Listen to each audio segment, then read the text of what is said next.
In today's video, I'm going to teach you how to edit eGift card amount in Square.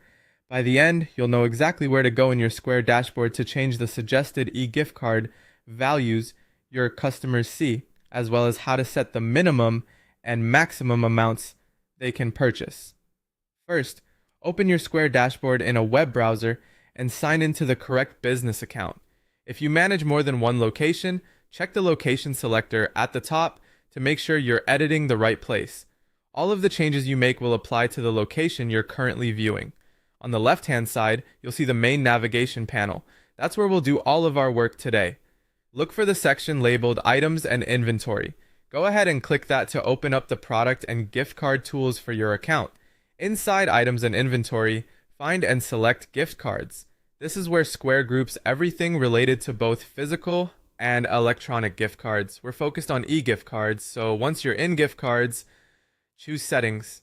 The Settings page is where you control what customers see when they buy an e-gift card online, including the quick pick amounts and the allowed purchase range. You'll notice 4 editable fields for the preset e-gift card amounts. These are the quick buttons shoppers can tap, like $25, $50, or any values you prefer.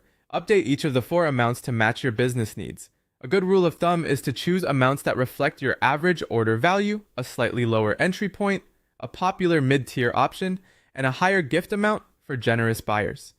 Keep the currency formatting consistent and stick to whole numbers to avoid confusion at checkout. Below those presets, you can also set the minimum and maximum purchase amounts for custom entries. The minimum protects against tiny transactions that can create processing overhead, while the maximum sets a reasonable cap to reduce risk and keep your accounting clean.